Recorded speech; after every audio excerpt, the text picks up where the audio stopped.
श्री कृष्ण और गोवर्धन पर्वत की कहानी। यह कहानी मथुरा के उस ब्रिजवासी की है जिसको आज हम लोग श्री कृष्ण के नाम से जानते हैं। एक दिन भगवान श्री कृष्ण अपनी सारी गौ माताओं को चराने के लिए गए थे। जब भगवान श्री कृष्ण अपनी सारी गौ माताओं को चराकर वापस आए तो उन्होंने देखा कि उनके पिता नंद बाबाजी और वृंदावन के सभी ब्रिजवासी लोग बहुत ही जोर शोर से किसी पूजा की तैयारी करने में लगे हुए हैं। बहुत सारे स्वादिष्ट व्यंजन, बहुत सारी तरह तरह की मिठाइयाँ चारों तरफ बनाई जा रही है, जिसको देखकर भगवान श्री कृष्ण ने अपने पिताजी नंद बाबा से कहा कि बाबा, यह आप लोग क्या कर रहे हैं। भगवान श्री कृष्ण की बात सुनकर नंद बाबा ने कहा कि हम लोग अपने भगवान इंद्र की पूजा की तैयारी कर रहे हैं, जो हम लोगों को वर्षा प्रदान करते हैं, जिस कारण हम सभी लोग हर साल भगवान इंद्र की पूजा करते हैं। तब भगवान श्री कृष्ण ने अपने पिताजी नंद बाबा से कहा कि बाबा, वह तो बादल का काम है। हम लोगों को भगवान इंद्र की पूजा की जगह गोवर्धन पर्वत और गौ माता और बाकी जानवरों की पूजा करनी चाहिए। गौमाता से हम लोगों को दूध प्राप्त होता है। गोवर्धन पर्वत हम लोगों को छांव प्रदान करता है। गोवर्धन पर्वत और बाकी जानवरों की पूजा करनी चाहिए। भगवान श्री कृष्ण की बात सुनकर नंद बाबा ने कहा कि तुम ठीक कह रहे हो, और सभी गोकुलवासी भी भगवान श्री कृष्ण की बात से सहमत हो गए। लेकिन तब उन्होंने भगवान श्री कृष्ण से कहा कि हम सब ने जो इतनी सारी मिठाइयाँ और स्वादिष्ट व्यंजन बनाए हैं, उनका क्या होगा। ये तो पूरी तरीके से बर्बाद हो जाएंगे। गोवर्धन पर्वत इतना सारा भोजन नहीं खा पाएगा, क्योंकि वह तो सिर्फ पर्वत है। तो भगवान श्री कृष्ण ने कहा कि आप सभी लोग गोवर्धन पर्वत के पास चलिए और उनको प्रेम से भोजन ग्रहण करने के लिए कहिए। प्रेम से कही हुई बात हर कोई मान लेता है।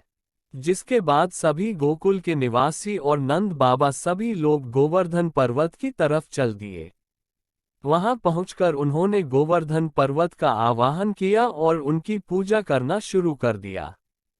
जिससे बाद थोड़ी ही देर में भगवान गोवर्धन पर्वत प्रकट हो गए और फिर सभी गोकुल वासियों ने भगवान गोवर्धन जी को सारा बनाया हुआ स्वादिष्ट भोजन और मिठाइयां ग्रहण करने के लिए कहा।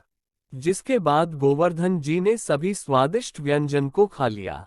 जिसके बाद सभी गोकुलवासी और नंद बाबा भगवान इंद्र की पूजा करना बंद कर दिए। ये देखकर भगवान इंद्र को बहुत क्रोध आया और कहने लगे कि उस कृष्ण की बात मानकर सभी लोग मेरा अपमान कर रहे हैं। इन गोकुलवासियों की इतनी हिम्मत, मेरी पूजा छोड़कर इस गोवर्धन पर्वत की पूजा कर रहे हैं। जिसके बाद भगवान इंद्र ने बदला लेने के लिए उन्होंने अपने संवर्धक मेघों का आवाहन किया और उनसे कहा कि इन गोकुल वासियों ने मेरा अपमान किया है, तुम जाओ इन गोकुल वासियों पर इतनी वर्षा करो कि पूरी गोकुल नगरी पानी में डूब जाए। तब मैं देखता हूँ ये लोग किसके पास जाते हैं और कैसे मेरे क्रोध को सहन करते हैं। भगवान इंद्र की आज्ञा का पालन करते हुए संवर्धक मेघों बारिश करना शुरू कर दिया और देखते ही देखते बारिश ने अपना विकराल रूप धारण कर लिया, जिससे पूरे गोकुल में चारों तरफ त्राही त्राही मचने लगी और सभी लोग इधर उधर भागकर अपनी जान बचाने के लिए तुरंत भगवान श्री कृष्ण के पास पहुंचे। तुमने कहा था कि गोवर्धन पर्वत की पूजा करो, भगवान इंद्र की नहीं।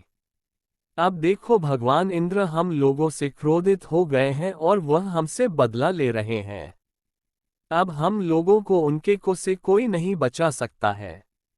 जिसके बाद भगवान श्री कृष्ण ने कहा कि तुम लोग बिल्कुल भी चिंता मत करो और सभी लोगों को लेकर और अपनी अपनी गौ माताओं को, सभी जानवरों को लेकर मेरे पीछे पीछे आओ। जिसके बाद भगवान श्री कृष्ण सभी लोगों को लेकर गोवर्धन पर्वत के पास जाते हैं और उनको अपने बाएं हाथ की कनिष्का उंगली में उठा लेते हैं और कहते हैं कि सभी लोग इस पर्वत के नीचे आ जाओ। जिसके बाद सभी गोकुलवासी गोवर्धन पर्वत के नीचे आ जाते हैं और देखते ही देखते 2-3 दिन गुजर जाते हैं। लेकिन भगवान इंद्र का गुस्सा शांत नहीं होता है और वह बारिश को और विकराल रूप पर कर देते हैं। लेकिन इधर भगवान श्री कृष्ण को गोवर्धन पर्वत को अपनी बाएं हाथ की कनिष्का उंगली में उठाया हुए 3 दिन हो जाते हैं, जिसको देखकर भगवान श्री कृष्ण की मां यशोदा गोकुल वासियों से कहती है कि मेरे लल्ला ने पिछले 3 दिनों से इस गोवर्धन पर्वत को अपने हाथ में उठाया हुआ है। मेरा बेटा थक गया होगा, अब तुम लोग भी इसकी मदद करो।